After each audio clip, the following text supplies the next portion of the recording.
আসসালামু আলাইকুম প্রিয় শিক্ষার্থী বন্ধুরা, আজকে আপনাদেরকে আমি দেখাবো খুব সহজে কিভাবে যোগ বিয়োগ গুণ ভাগ এক্সেলে করতে হয়।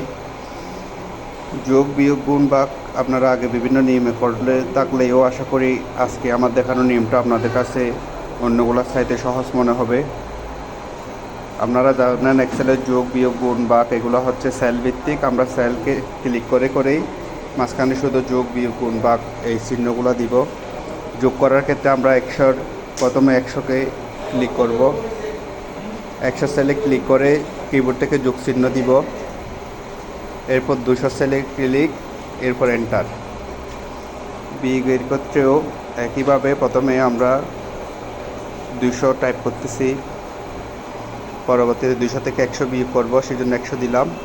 ইকুয়াল দিব, প্রথমে 200 সেলে ক্লিক মাইনাস, এখন 100 সেলে ক্লিক করব, ক্লিক করার পর এন্টার। তাহলে 200 থেকে 100 গেলে 100।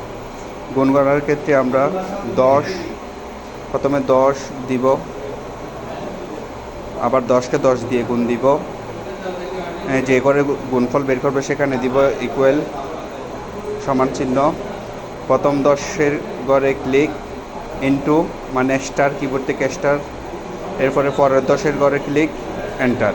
তাহলে 10-এর সাথে 10 গুণ করলে 100 বেরিয়ে গেল।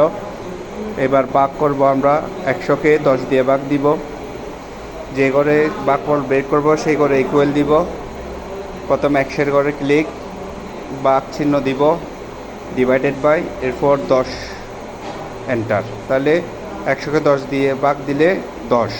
এভাবে আমরা খুব সহজেই ক্লিক করে যোগ বিয়োগ গুণ ভাগ করে ফেলতে পারি। ধন্যবাদ সবাইকে।